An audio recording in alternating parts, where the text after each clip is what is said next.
ayat 50 sampai 53 dengan perikop kebangkitan tubuh. Saudara-saudara, inilah yang hendak kukatakan kepadamu, yaitu bahwa daging dan darah tidak mendapat bagian dalam kerajaan Allah, dan bahwa yang binasa tidak mendapat bagian dalam apa yang tidak binasa. Sesungguhnya aku menyatakan kepadamu suatu rahasia. Kita tidak akan mati semuanya, tetapi kita semuanya akan diubah dalam sekejap mata pada waktu bunyi nafiri yang terakhir. Sebab nafiri akan berbunyi dan orang-orang mati akan dibangkitkan dalam keadaan yang tidak dapat binasa, dan kita semua akan diubah. Karena yang dapat binasa ini harus mengenakan yang tidak dapat binasa, dan yang dapat mati ini harus mengenakan yang tidak dapat mati. Demikianlah firman Tuhan. Berbahagialah setiap kita yang mendengarkan firman Tuhan, memelihara dalam hidup hari lepas hari. Hosiana, Hosiana, Hosiana, Hosiana.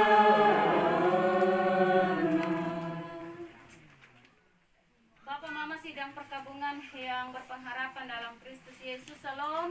Salam. Jarak antara kehidupan dan kematian itu sesungguhnya sangat dekat. Jarak antara kehidupan dan kematian itu sangat dekat. Sebab maut itu bisa menghampiri kita kapan saja, di mana saja. Kita sehat-sehat, kita kuat, tapi satu detik ke depan kalau maut mau menghampiri kita, maka kita selesai. Nats pembimbing kita tadi dalam Pengkhotbah 7 ayat 2 mengingatkan kita bahwa pergi ke rumah duka lebih baik daripada pergi ke tempat pesta, ke rumah tempat pesta. Karena di rumah dukalah kesudahan setiap manusia. Karena itu setiap orang yang hidup hendaklah memperhatikan. Maksudnya adalah di rumah duka, di tenda duka cita, kita akan menyadari bahwa suatu hari nanti kita pun akan terbujur kaku seperti almarhum atau almarhumah yang sudah meninggal di setiap rumah duka. Karena itu firman Tuhan bilang di rumah dukalah kehidupan setiap manusia berakhir atau berkesudahan. Nah, Bapak Mama umat Tuhan, saya mau bertanya dulu. Sebagai umat Tuhan yang mengaku percaya kepada Allah, apa sebenarnya tujuan kita di akhir dari hidup kita?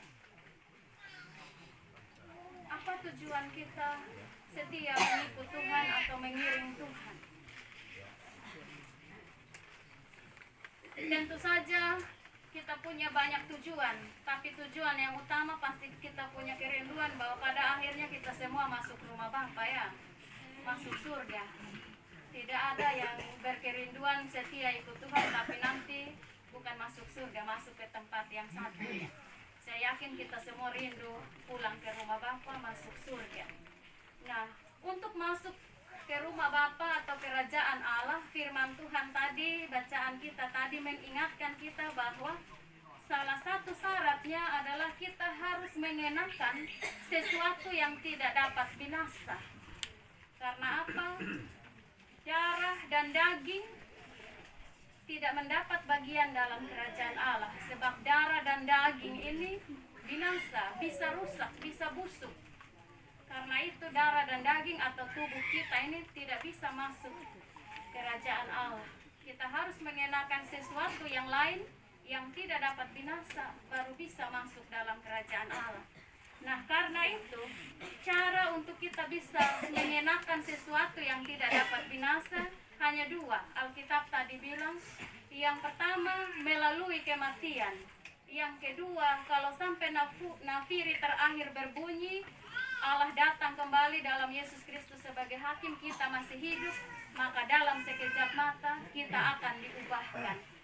Tubuh kita yang ini akan berubah dalam sekejap, mengenakan sesuatu yang tidak dapat binasa. Sedangkan mereka yang telah meninggal, mereka akan dibangkitkan dengan tubuh yang tidak dapat binasa supaya bisa masuk dalam kerajaan Allah. Nah, karena itu dengan keyakinan seperti itu kita juga meyakini bahwa mendiang kekasih kita, Mama Aplonia juga telah melalui salah satu cara untuk nantinya bisa masuk ke rumah Bapa melalui kematian untuk menggunakan sesuatu atau tubuh baru yang tidak dapat binasa. Bapak Mama umat Tuhan yang terkasih dalam Yesus Kristus, tadi kita mendengar pembacaan daftar riwayat hidup Mama kekasih kita berusia hampir 70 tahun ya. 2 April nanti itu sebenarnya genap 70 tahun. Sekarang sudah 69, 11 bulan 3 hari ya tadi dalam daftar riwayat hidup. Dan waktu ini waktu yang cukup lama, waktu yang cukup panjang yang Tuhan berikan untuk berkarya di bumi dengan sejumlah tanggung jawab. Tadi kita mendengar ketika Bapak menjabat sebagai pemerintah desa dalam pemerintahan, maka Mama menjadi salah satu tokoh yang sangat mendukung. Selain itu juga dalam jabatan pelayanan sebagai penatua, baik ketika masih di Jemaat Besnam maupun ketika datang di sini dilanjutkan di mata Jemaat Shalom Nifukio. 69 tahun lebih masa hidup Mama kekasih kita turut mewarnai setiap kehidupan kita. Bukan hanya suami, bukan hanya anak-anak, menantu, cucu-cucu, bukan hanya masyarakat di sekitar di Nifukio dan sekitarnya, jemaat, tapi juga setiap orang yang mengenal mendiang kekasih kita. Saya ingat tahun 2018 Desember saya datang orientasi, kemudian awal tahun saya datang lagi untuk pelayanan di sini. Saya belum terlalu mengenal semua jemaat di sini, termasuk presbiter, termasuk Mama. Satu hari kami syukuran di rumahnya Bapak Peter Tanela. Mama masih penatua waktu itu. Saya lihat, saya bilang kasihan kita di desa-desa ini. Orang tua-tua sekali tapi masih setia. Malam-malam bawa cucu 2 orang atau 1 orang waktu itu, bawa buku pelayanan. Beliau setia mendampingi kami untuk pelayanan. Satu tanggung jawab yang dilakukan dalam ketulusan hati. Banyak sekali kisah kehidupan yang terus mewarnai. Ketika Mama dan Bapak kalau ke rumah di Nalio, saya ingat juga tahun kemarin waktu gereja dipindahkan, ditutup sementara dan kita beribadah di rumah-rumah. Walaupun 2 orang, bab tua dan mam tua saja, Bapak pi pastori.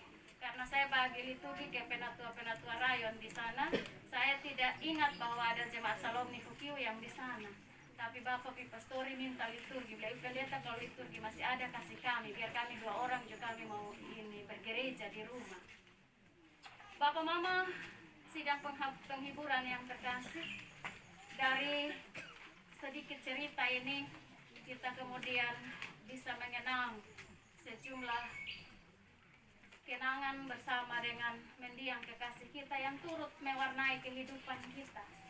Dan kematiannya tentu juga menorehkan duka cita yang mendalam untuk kita semua. Bagi Bapak, anak-anak, menantu-menantu, cucu-cucu, juga semua keluarga besar yang terkait. Kita tidak bisa menentang kehendak yang Maha Kuasa, Tuhan kita. Karena pada akhirnya setiap kita yang hidup juga harus kembali ke rumah Bapa. Maka biarlah setiap teladan yang telah dilakukan oleh mendiang kekasih kita semasa hidup itu menjadi pelajaran untuk kita yang masih hidup, melanjutkannya. Teladan baik yang telah ditunjukkan itu menjadi pelajaran untuk kita lanjutkan. Semangatnya untuk melayani, saya yakin itu juga yang menular kepada penatua di rayon ini, rayon 6 di Mata Jemaat Salom ini. Saya ingat benar waktu baru pentabisan penatua karena mereka baru memulai jabatan pelayanan, lalu mereka sering meminta bantuan dari Mama terkasih. Nah, teladan-teladan inilah yang harus kita teladani bagi kita sekalian yang masih hidup. Bapak Mama umat Tuhan yang berpengharapan dalam Yesus Kristus,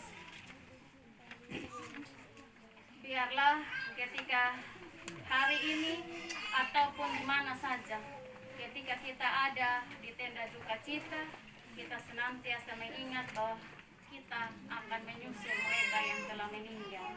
Karena itu, selagi kita masih diberi kehidupan, mari kita lakukan yang terbaik untuk Tuhan dan sesama, sehingga kehidupan dan kematian kita menjadi berharga di mata Tuhan. Amin.